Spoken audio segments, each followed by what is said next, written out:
People said the mountains were unforgiving in winter, but that wasn't what worried him. What concerned him was how quickly people forgot what silence meant. When the war veteran bought the cabin, it sat alone on a flat stretch of land at the edge of a frozen valley. No trees close enough to block the wind, no hills high enough to break a storm, just open space, snow, and a horizon that felt too wide for most people's comfort. The neighbors didn't understand why anyone would choose a place like that. They said it was exposed, wasteful, dangerous. But exposure was exactly the point. After decades of structured noise, engines, radios, commands, and constant movement, he wanted a life where nothing happened unless it truly needed to. The cabin gave him that. Simple walls, one stove, one generator, no surprises. At least that was the idea. The first winter he spent there passed quietly. Cold, yes. Brutal at times, but predictable. Snow fell where it always fell. Wind followed the same patterns. The land behaved the way land usually does when left alone. Then, sometime during the second autumn, the neighbors started noticing something strange. He began building again, not expanding the cabin, not adding rooms, not upgrading the roof. Instead, he started placing wooden panels in the snow, thick posts driven deep into frozen ground, arranged in a wide circle around the cabin. Too far out to be a fence for animals, too tall to be decorative, too deliberate to be random. People stopped their trucks on the road to look. Some laughed. They joked that he'd finally lost his mind, that he was building a fortress for a house barely bigger than a shed. Others said he was paranoid, still fighting a war that had ended decades ago. He didn't argue. He never explained. That, more than anything, unsettled them. The second fence wasn't impressive at first glance. It wasn't tall enough to stop a determined person. It didn't form a perfect wall. In some places it bent at odd angles, leaving gaps that looked like mistakes. To an untrained eye, it seemed poorly planned. To someone who had spent years watching how pressure moved through space, how force behaved when redirected rather than resisted, it made perfect sense. By late November, the sky began to change. Clouds stopped drifting and started stacking. Wind no longer arrived in gusts, but in steady, purposeful lines. Snow didn't fall gently anymore. It moved sideways, scraping across the ground like sand. Weather reports called it a severe system, the kind people talked about casually, assuming it would pass the way most storms did. The neighbors prepared the way they always had. Extra firewood, covered windows, a little more food. They laughed again when they passed the cabin and saw the second fence standing there in the open. They didn't know the storm wasn't the danger. They didn't know the land had already chosen where the snow would go. And they didn't know that by the time the blizzard arrived, preparation would no longer be an option.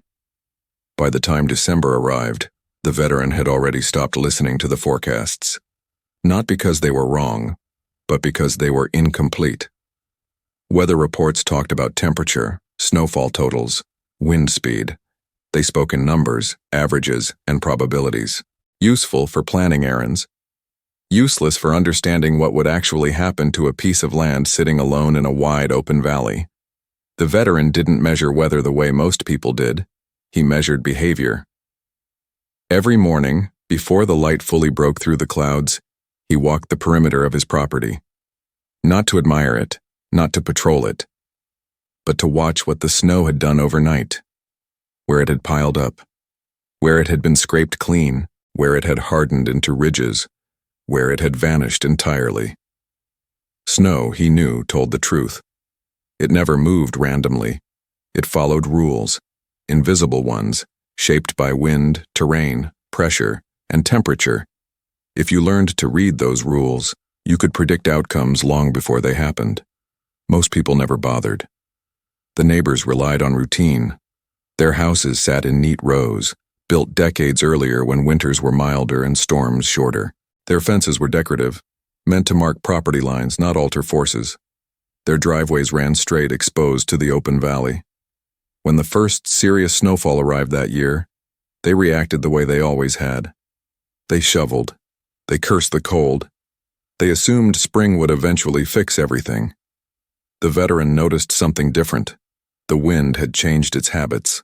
Instead of swirling unpredictably, it now arrived in steady, directional streams, long, sustained flows that didn't break apart. It came from higher elevations, carrying snow not downward, but sideways, pressing it into anything that dared interrupt its path. That was when he began adjusting the second fence. At first glance, it looked like work for the sake of work. He added panels where there had been none, removed others entirely. Angled posts in ways that made no sense to anyone watching from the road. But he wasn't building a barrier, he was shaping movement.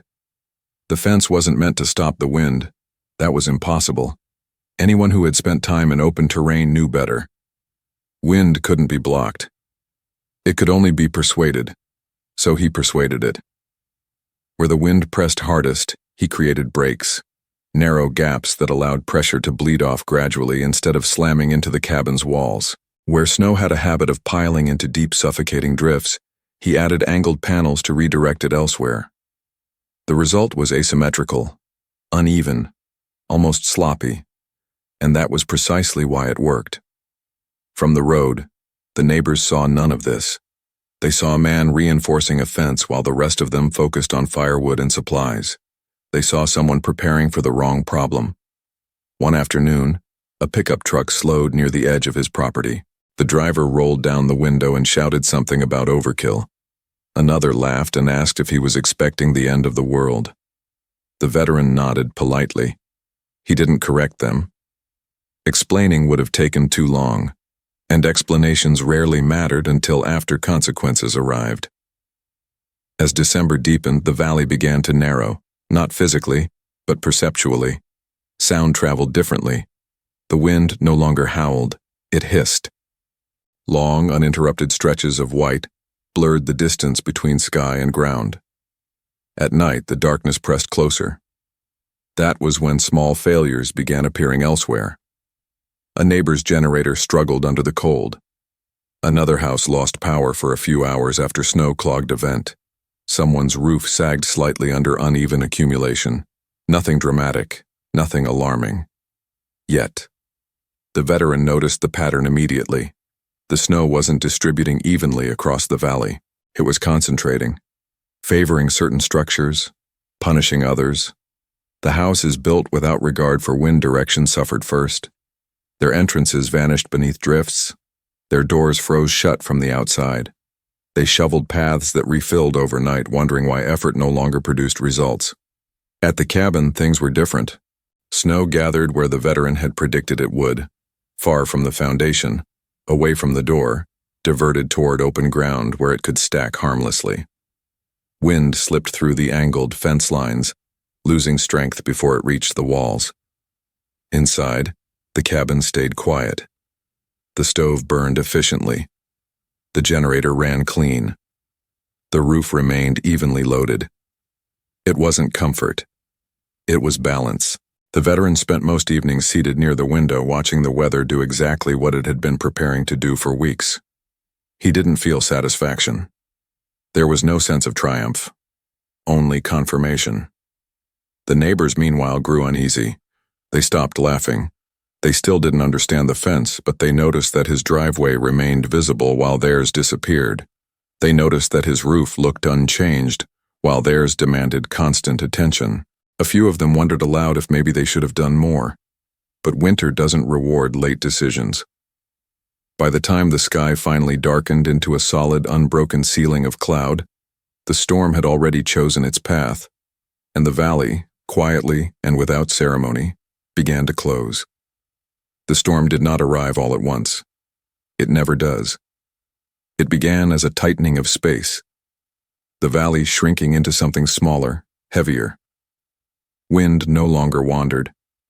It chose a direction and stayed with it. Snow stopped falling from above and started arriving from the side, pressed low and fast, scraping against anything that stood in its way. By the second day, roads were no longer roads. They were pale suggestions buried beneath layers of shifting white. Tire tracks vanished within minutes. Shovels worked until they didn't. The neighbors told themselves this was normal. They had lived through winters before. Bad ones. Long ones.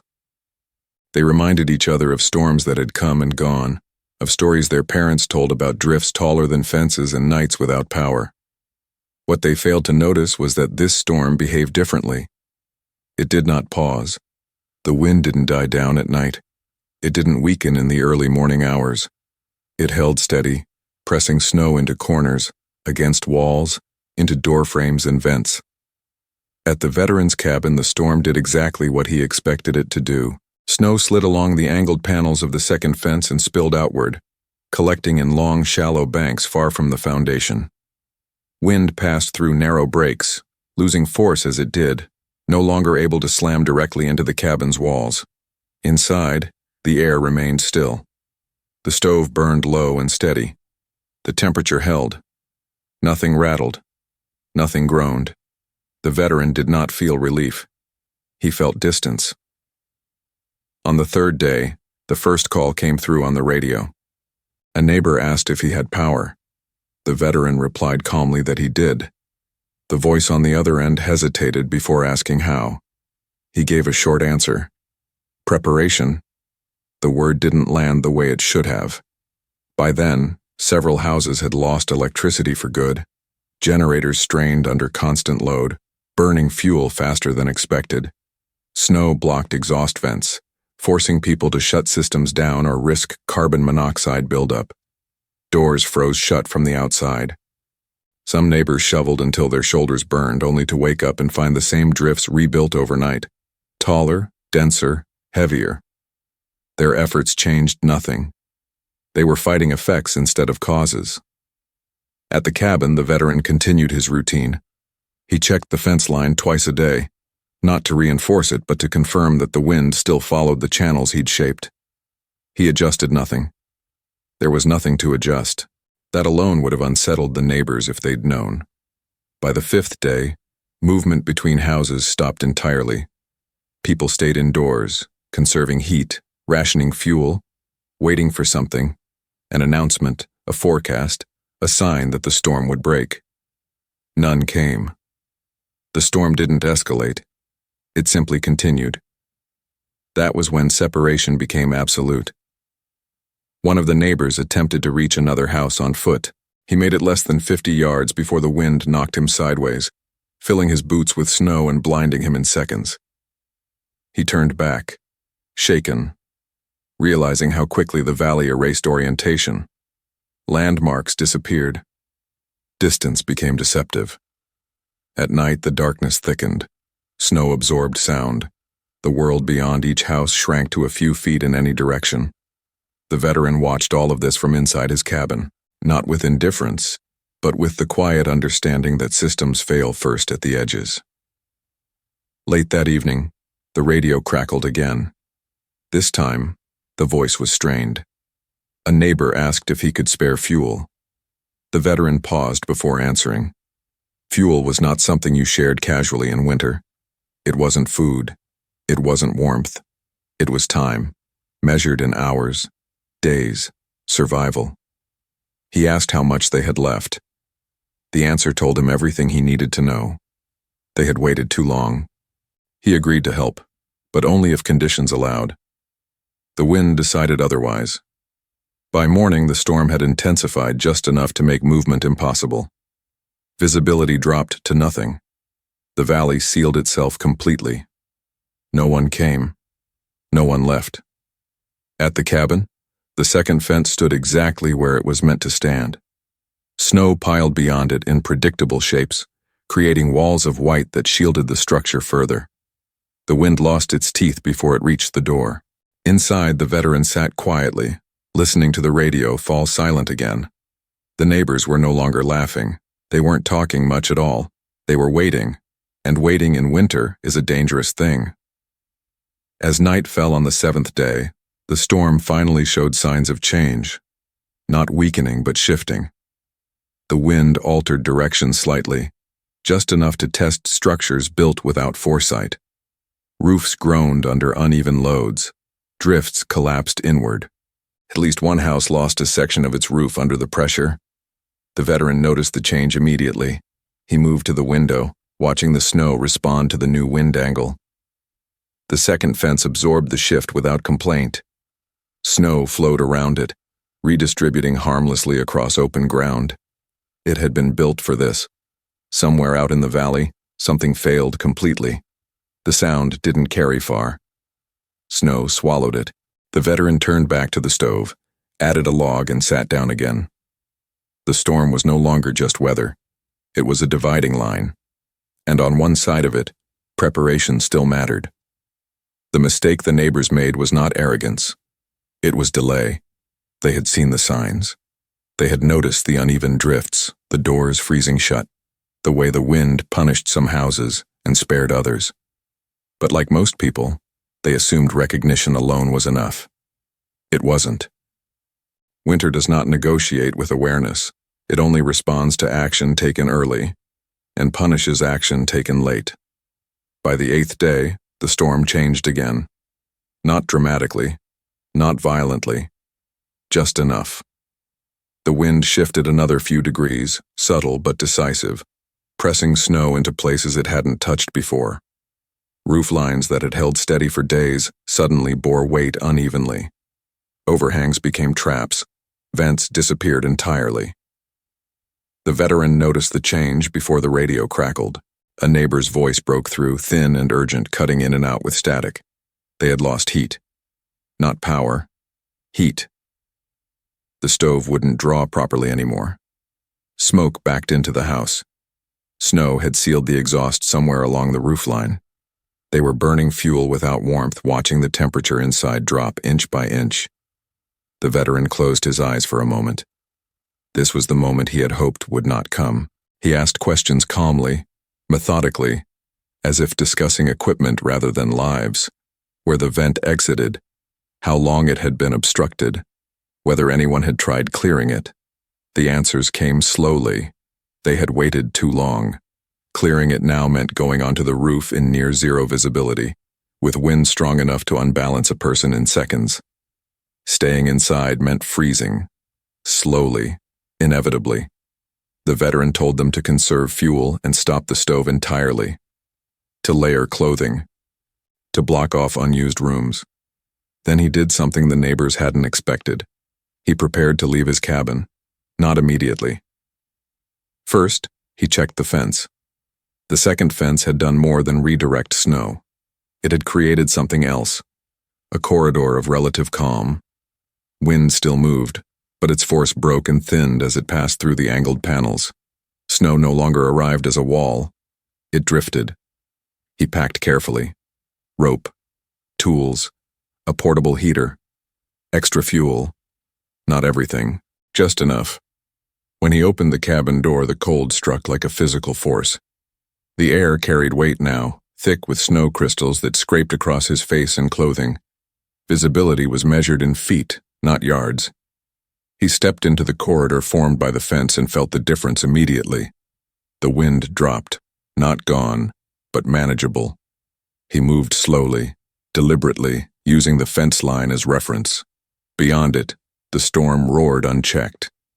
Inside it, there was structure. It took nearly an hour to reach the neighbor's house. An hour to travel a distance that would normally take minutes. The house looked wrong. Snow had climbed the walls unevenly, pressing hard against one side while leaving the other exposed. The roof sagged slightly, burdened by weight that had nowhere to slide. The veteran circled once, confirming what he already knew. The vent was sealed. He climbed carefully, moving against the wind, using the roofline for balance.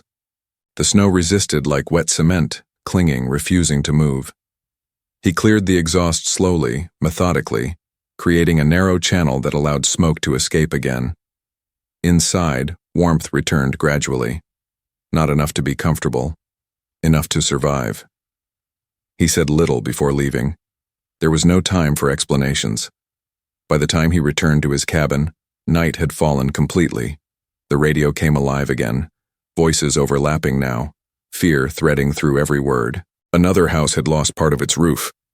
A generator had failed. Someone else was rationing the last of their fuel. The valley had crossed the point where individual problems stopped being individual. The storm did not escalate further. That was the cruelest part. It simply continued day after day, grinding systems down, exposing every weakness, rewarding only what had been built with intention.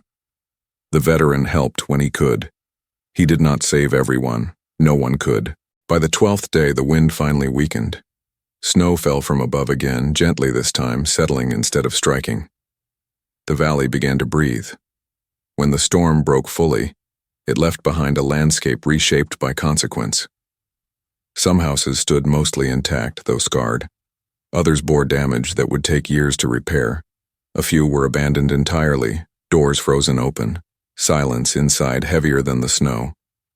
The veteran's cabin stood unchanged.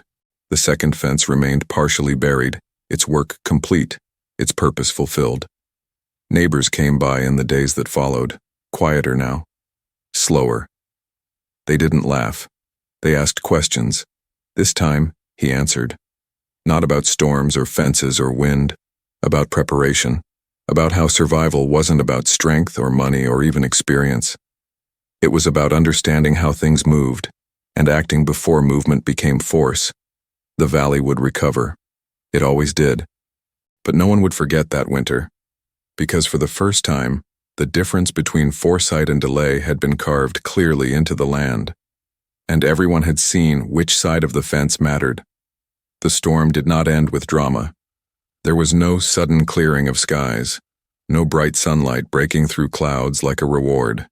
It simply loosened its grip, 1 hour at a time, until the wind no longer pressed against the land with intent. Snow began to fall straight down again. That was how the veteran knew it was over. In the days that followed, the valley revealed what had been decided long before the first flakes fell. Roads reemerged unevenly, some sections buried so deeply they would not be passable for weeks. Fences leaned or vanished entirely. Roof lines showed scars, warped beams, collapsed edges, patches hastily reinforced to keep the cold out. People moved slowly now, not from exhaustion alone, but from recalibration. The storm had forced a new awareness, one that did not fade easily. The veteran walked the perimeter of his cabin once more. The second fence stood where it always had, partially buried, uneven, unspectacular. It had never been meant to look impressive. Its success lay in how little attention it drew now that its work was done. Snow lay where it was supposed to, away from the door, away from the roof's weak points, away from anything that mattered. Inside, the cabin was unchanged. The stove burned clean. The generator hummed as it always had. No damage. No repairs needed. Not luck. Design. The neighbors began to visit once the roads allowed it. They didn't come all at once. No one announced themselves. 1 or 2 at a time, bundled against the cold, stopping at the edge of the property before approaching, as if instinctively aware that this space had boundaries beyond what snow could show. They asked questions. Not mocking ones, not curious ones, practical ones. Why there? Why that angle? Why not build it stronger? The veteran answered calmly. He explained that strength was rarely the solution people needed, that resisting force directly usually failed, that redirecting it, guiding it, worked far better. He showed them how the snow had flowed around the fence, how the wind had lost pressure through gaps placed intentionally, how the land itself had been used as part of the system. Some nodded. Others frowned, replaying their own decisions in silence. No one laughed. Word spread. By the time repair crews arrived weeks later, the story had already taken shape, though not in the way people expected. It wasn't told as a tale of heroism or survival against impossible odds. It was told as a lesson. Neighbors spoke of preparation not as paranoia, but as respect for weather, for land, for reality. They spoke of how waiting had cost them more than effort ever would have. They spoke of the fence. The second one, the one they had laughed at. Spring came slowly. Snow retreated in layers, revealing ground that looked different now, reshaped by drifts, compressed by pressure, marked by where force had been allowed to run unchecked. Some people rebuilt where they had been before. Others changed everything. New windbreaks appeared, roof lines were adjusted, vents were relocated. Small changes, informed by one long winter that had taught more than years of routine ever had. The veteran made no changes at all. When asked why, he simply said the land hadn't changed. Only the way people looked at it had. By summer, the valley returned to something resembling normal. Trucks passed again. Children played near the road. Laughter came back, quieter and more deliberate than before. But no one forgot, because winter always returns. And when it did, the laughter didn't. The second fence remained, not as a monument, as a reminder. That preparation is often misunderstood until it becomes the only thing left standing. That foresight rarely looks impressive in advance, and that the difference between safety and loss is almost always decided long before the storm ever arrives.